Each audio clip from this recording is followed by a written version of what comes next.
Nama saya Fani Atika Sari, NPM 1901011063, kelas PAID. Di sini tema yang akan kita bahas adalah mengenai etika seorang muslim dalam bertetangga. Assalamualaikum warahmatullahi wabarakatuh. Waalaikumsalam warahmatullahi wabarakatuh.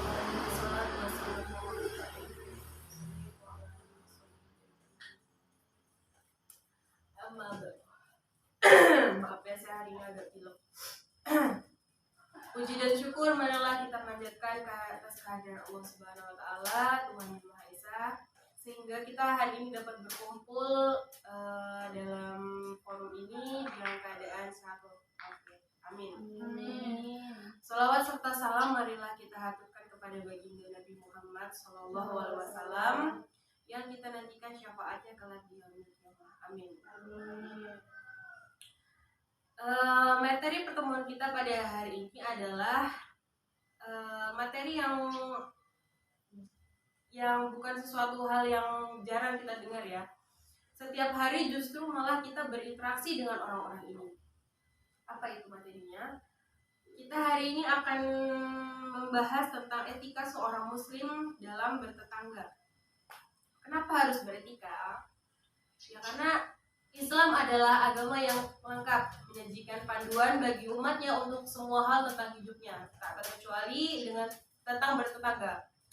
Tidak sedikit orang yang bertetangga justru saling menyakiti, melaporkan ke tetangganya tentang masalah ini, walaupun itu hal-hal sepele ya. Misalnya lihat gaya orang itu ke parkir mobil ke depan rumah, motorku sampai gak bisa masuk rumah. Atau ada lagi yang rambutnya nih gogro, gojongin nanti marah oma. Buah atau entah budanya pasti gini kan. Menurut sih itu adalah satu hal yang nggak patut dicontoh ya, karena cuma hal sepele. Jadi kita tuh harus saling menjaga perasaan masing-masing. Kita sebagai tetangga yang berdekatan itu harus punya etika masing-masing lah ya, gimana supaya kita nggak menyinggung gitu kan. Bertetangga itu hakikatnya manusia menjalani konsep sebagai makhluk hidup, makhluk sosial yang kalau dalam ilmu sosiologi itu disebutnya zon politika. Seorang manusia itu tidak bisa dalam suatu kehidupannya itu nggak perlu bantuan orang lain, itu nggak mungkin gitu. Nah, tak terkecuali seorang muslim yang memiliki rujukan seperti Al-Quran dan Al-Hadis. Kedua hal itu kan merupakan rujukan kita dalam kehidupan ya, panduan kita dalam kehidupan itu adalah Al-Quran dan Al-Hadis. Ada sebuah hadis Nabi diriwayatkan oleh Al-Khatib ya, dari Rasulullah SAW bersabda, pilihlah tetangga sebelum memilih rumah, pilihlah teman sebelum memilih jalan, dan siapkanlah bekal sebelum berangkat bepergian. Hadis riwayat Al-Khatib. Pesannya dalam hadis ini apa? Pesan dalam hadis ini menekankan bahwa betapa pentingnya memiliki lingkungan hidup yang sehat dan yang mendukung kenyamanan dibandingkan dengan rumah itu sendiri. Sehingga pilihlah siapa yang akan menjadi tetangga kita sebelum kita memilih rumah tersebut. Kondisi rumah akan sangat mempengaruhi kenyamanan internal para anggota keluarga. Sementara tetangga adalah lingkungan yang akan membuat nyaman sekeliling kita.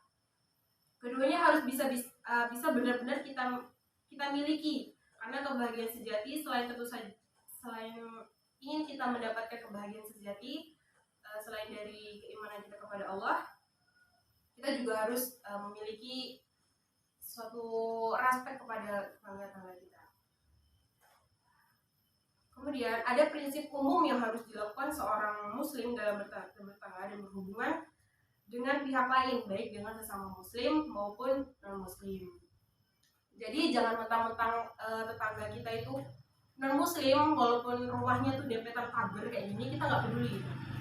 Terus beda jarge wae, tapi wae harus kantor kartu, nggak boleh, ini berdosa namanya ya. Ada satu hadis diriwayatkan oleh Imam Muslim, dikatakan bahwa seorang muslim adalah orang muslim yang selamat dari gangguan lisan dan tangannya. Hadis riwayat Muslim. Dalam kaitannya di sini dengan bertetangga maupun bergaul dengan sesama, Rasulullah SAW memberikan penekanan bahwa etika pokok seseorang Muslim yang sempurna keislamannya adalah di saat ia mampu menjaga lisan dan tangannya, baik dalam bentuk kezaliman dengan tangannya maupun dengan lisannya. Ada suatu pesan dari Rasulullah mengenai hadis tadi yang merasa aman dari lisannya itu bisa mencakup tentang gangguan bentuk ucapan maupun dengan gerakan lisan yang bersifat menyakiti atau menyinggung atau merendahkan orang lain. Sementara selamat dari tangannya yang dimaksud dalam hadis ini merupakan bisa mencakup kezaliman yang menggunakan tangan atau anggota tubuh lainnya, dan juga seperti kezaliman dengan menggunakan kekuasaan yang dimiliki. Tentu hal ini berlaku untuk semua aspek rasa aman yang berhubungan dengan orang lain, yang mencakup setiap orang yang dilindungi, darah, harta, dan kehormatan di dalam Islam. Lalu bagaimana sih Bu memang sebenarnya etika dalam bertetangga itu? Gimana emang seharusnya seseorang dalam bertetangga itu? Yang pertama, memuliakan tetangganya. Dalam sebuah hadis yang sangat terkenal dari Nabi SAW, barang siapa yang beriman kepada Allah dan hari akhir, maka hendaknya ia memuliakan tetangganya. Hadis riwayat Muttafaqun itu ya. Hadis riwayat Muttafaqun. Dalam pesan hadis ini menekankan soal bertetangga itu kedudukannya sangat tinggi sehingga disejajarkan dengan keimanan kepada Allah dan juga hari akhir.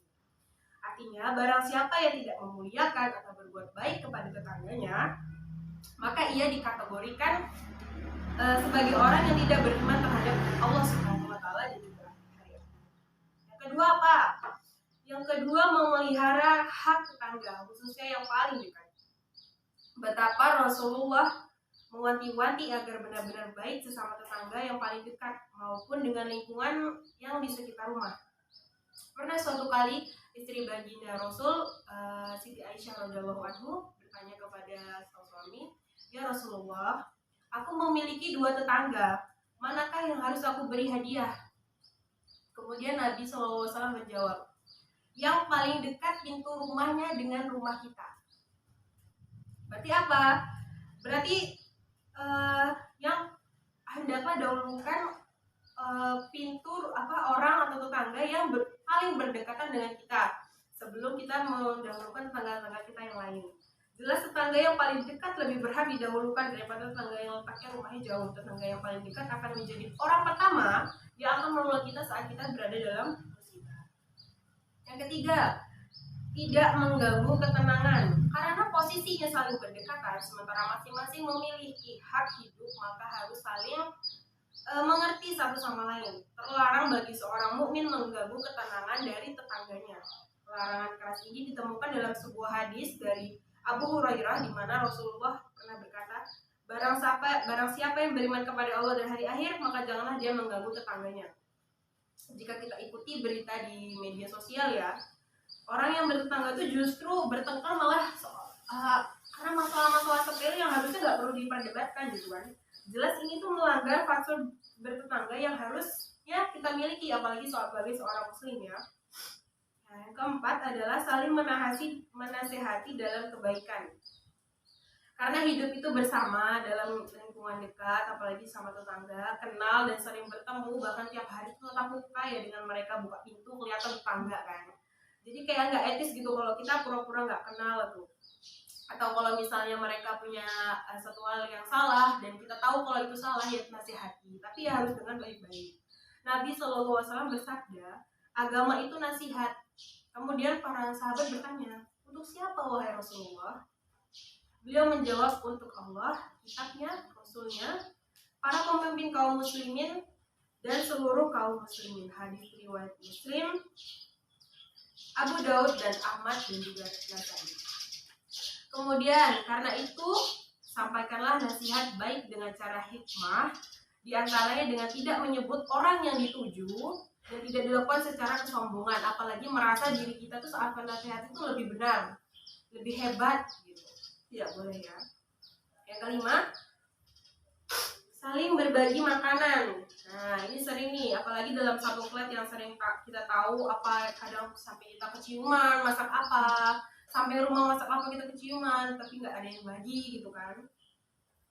Rasulullah SAW bersabda, wahai Abu Dzar, apabila kamu memasak sayur, maka berbanyaklah airnya dan berbagilah dengan tetanggamu. Hadis riwayat Muslim. Di sini maksudnya apa? Bukan berarti hadis ini mengatakan bahwa kalau kita nyayur, kuahnya dibanyakin terus ngasih kuahnya aja tuh enggak. Tapi kalau kita memang tidak punya dan yang bisa kita kasih hanya sayurnya ya tidak apa-apa. Tapi kalau kita masak daging, rendang, terus kuahnya doang yang dikasih kan kebangetan toh. Kasihlah 3 atau 4 potong, kan namanya juga sama tetangga. Dengan saling berbagi makanan atau oleh-oleh akan meningkatkan kedekatan kita sesama tetangga. Yang keenam, tidak saling cari kesalahan. Nih ibu-ibu nih yang sering julid banget sama tetangganya punya barang baru langsung diomongin. Tuh kemarin utang di warung gak dibayar-bayar. Nah kayak gitu itu biarkan urusan mereka menjadi urusan mereka gitu. Kita nggak perlu ikut campur gitu. Perilaku ini tuh seharusnya daripada mencari-cari kesalahan tetangga, lebih baik kita mencari-cari kesalahan diri sendiri dan memperbaiki apa yang salah dari diri kita. Yang ketujuh, bersabar atas perilaku buruk tetangga.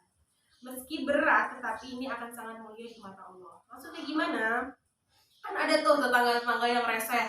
Dikit-dikit kita diomongin, dikit-dikit kita nguji kesabaran, uji emosi, sabarin. Sabar, tabah. Ya memang pedih. Justru karena pedih itu, imbalannya tuh bakal setimpal banget di hadapan Allah Subhanahu wa Ta'ala. Jadi gitu ya. Ada beberapa poin tadi yang sudah saya sampaikan, semoga bisa untuk diterapkan dalam kehidupan sehari-hari, dalam kita bertetangga, bermasyarakat. Insya Allah kalau kita terapkan, kehidupan berumah tangga kita dengan tetangga-tetangga yang lain itu akan damai. Ya. Ada yang mau ditanyain? Ya. Oke. Semoga kajian tadi bisa bermanfaat buat kalian ilmunya. Kalau tidak ada yang ditanyakan, kita akhiri. Wassalamualaikum warahmatullahi wabarakatuh.